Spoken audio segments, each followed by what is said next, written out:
Hello everyone, আজকের recipe ডিম ভাপা বানানোর জন্য বাটিতে সামান্য একটু তেল নিয়েছি।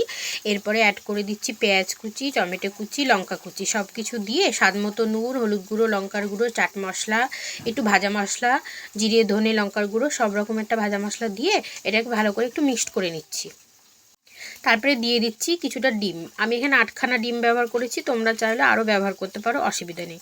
তো এটা ভালো করে ফেটিয়ে নিয়ে আমি যেটার মধ্যে এটাকে স্টিম বসাবো সেটার মধ্যে একটু তেল ব্রাশ করে নিয়েছি। তারপরে এটা আমি স্টিমের জন্য বসিয়ে দিচ্ছি।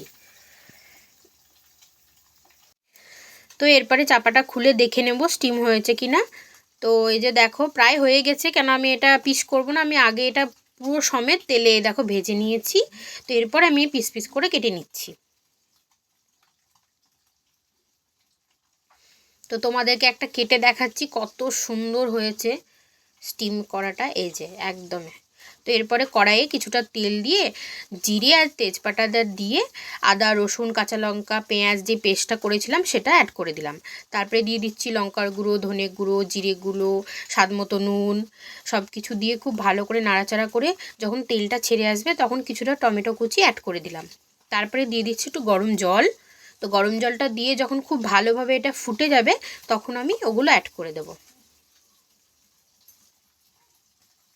তো এক এক করে দেখো ডিমের এগুলো আমি অ্যাড করে দিচ্ছি।